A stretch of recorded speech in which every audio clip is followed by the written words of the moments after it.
Olá, meu nome é Gustavo Landsberg e vamos falar um pouquinho hoje sobre método clínico centrado na pessoa, tá? Vou seguir aqui a aula do colega Daniel Knupp, que apresentou essa mesma apresentação no GESC, né, no Grupo de Estudo de Saúde da Família, em outubro de 2007. Bom, primeira coisa que a gente pode falar é sobre o método clínico convencional, né? Quais são as deficiências que a gente encontra nessa medicina que a gente chama de centrada na doença? Primeiro, que em cerca de 70% das vezes o médico interrompe o paciente em uma média de 18 segundos, né? Ou seja, o paciente começa a contar a sua história, começa a falar, e em média de 18 segundos ele já é interrompido com alguma pergunta por parte do médico. Outra coisa interessante que vale a pena falar é que 2/3 dos diagnósticos são feitos apenas com história clínica, né? Para a gente ver o tanto que é importante essa escuta. E falar também que uma consulta centrada no médico é capaz de revelar só 6% dos diagnósticos de esferas psíquicas e sociais. Aqui uma frase do Paulo Freire, que a gente fala um pouco sobre autonomia, que ele diz o seguinte, que a autonomia, a identidade das pessoas tem que ser respeitada, senão o cuidado tornar-se-á inautêntico, palavreado vazio e inoperante. É justamente o grau de autonomia da pessoa que caracteriza o modelo de abordagem utilizado. Na medicina centrada na pessoa, que a gente vai procurar incluir, inserir o paciente nesse processo de decisão e de cuidado. Algumas falsas concepções sobre a medicina centrada na pessoa, né, que ela demanda um tempo de que não dispomos, isso na verdade, a consulta centrada na pessoa, no paciente, leva aproximadamente o mesmo tempo. Uma outra falsa concepção seria de que dá mais ênfase a aspectos psicossociais do que as próprias doenças, também não é verdade. De que se trataria de uma lista de tarefas que devem ser realizadas durante uma consulta, ou seja, a medicina centrada na pessoa seria só um checklist de coisas que você tem que fazer durante a entrevista, também não é por aí.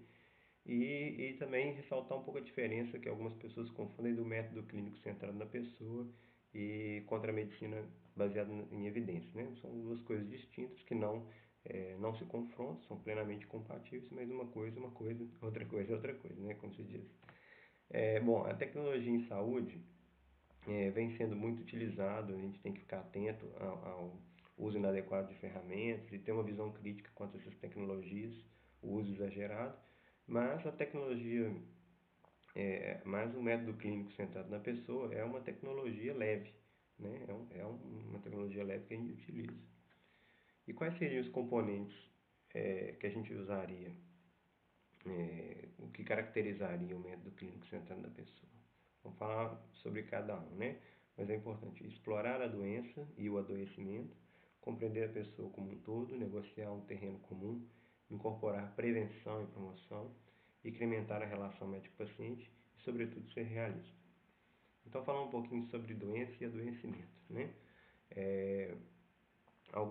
Essa é uma tradução de disease e illness, que disease seria mais a doença propriamente dita, como a gente conhece, e a gente procura traduzir como experiência do adoecimento. Algumas pessoas traduzem como enfermidade, a gente está preferindo esse termo experiência com adoecimento, né?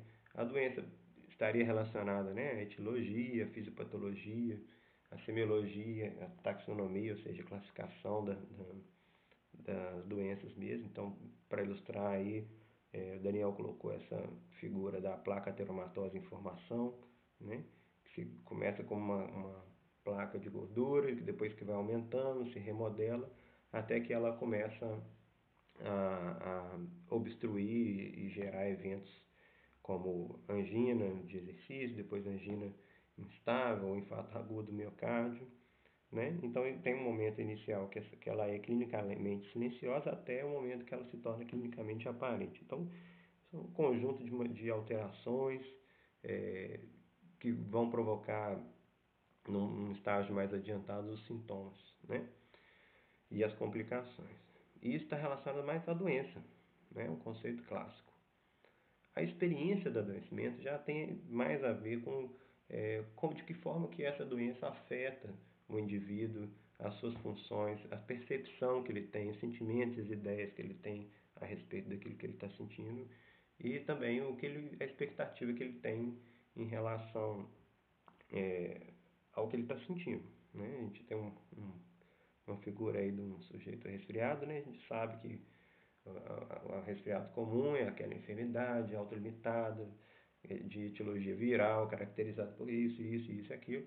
A experiência do adoecimento é aquilo, ele saber que ele vai ficar 2 dias sem conseguir trabalhar direito, que as ideias que ele tem de que tipo de tratamento que ele tem que fazer em relação àquilo, né, os sentimentos que ele tem de que quer tipo que seja, expectativa em relação à doença, né? É a experiência mesmo individual de estar doente. Então é importante a gente ter essas duas coisas na balança, pensar nesses dois aspectos, tá? Na doença, no que é doença, saber separar o que é doença e o que é a experiência do adoecimento, que é uma coisa individual e subjetiva, né?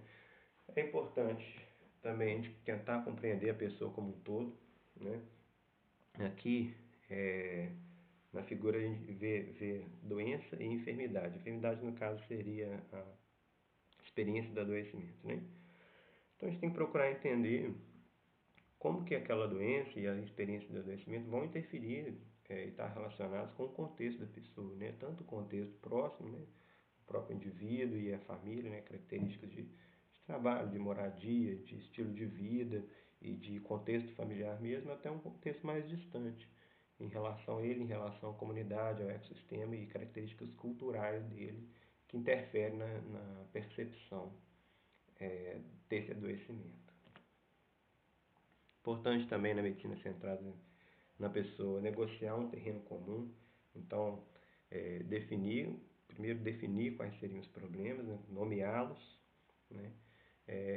Procurar perceber quais seriam as hipóteses do paciente acerca desse problema, evitando sempre usar de linguagem inacessível ao paciente. Então, lembrando aqui de um vídeo que a gente assistiu uma vez, de uma consulta, em que a médica, percebendo um grau de dependência do paciente para álcool e tendo em mãos exames de prova hepática alterados, tentando conversar com ele e explicar o problema, e o paciente teve uma certa resistência em se reconhecer como etilista e um momento de negação mesmo. E a médica insiste, olha, ele fala, não, mas eu bebo pouco, tem gente que bebe mesmo tanto que eu e não tem nada, que não sei o quê. E ela fala, pois é, mas essa quantidade que você bebe a gente já está percebendo pelos exames que está te provocando alterações. Então ele fala assim, então eu tenho alergia ao álcool? E aí a médica fala, sim, tenho alergia ao álcool e pronto. E aí aceita-se aquele termo, por mais que, né, nosologicamente ele não exista, não seja adequado, aceita-se aquele nome para que possa se negociar um tratamento e aí o paciente perceber que ele tem como se fosse uma sensibilidade, uma intolerância, e perceber que ele realmente precisa diminuir a quantidade. Então, só um exemplo para ilustrar. E a partir desse momento, definir metas e prioridades, né? Procurar saber qual é a expectativa do médico e do paciente em relação àquele problema, né? Quais seriam os prós e contras dos tratamentos propostos, e sempre procurando estimular a participação do paciente na elaboração desses planos. Definindo o papel, dentro ainda do terreno comum, definindo o papel do paciente e do médico, né? Essas situações podem ser simples, com papéis implícitos. Por exemplo, um paciente que está com uma amigdalite bacteriana, né? Papéis simples. O paciente se consulta, se apresenta, o médico prescreve o antibiótico, ele toma o antibiótico. Os papéis estão bem definidos, não tem muito problema em relação a isso. Mas existem situações que são mais complexas e que os papéis podem sim ser conflituosos, né? Como, por exemplo, no tratamento do diabetes, né? Em que o médico pode esperar do paciente uma maior adesão a modificações do estilo de vida e o paciente espera que um tratamento medicamentoso que seja eficaz. Então, um está esperando mais responsabilidade do outro, né?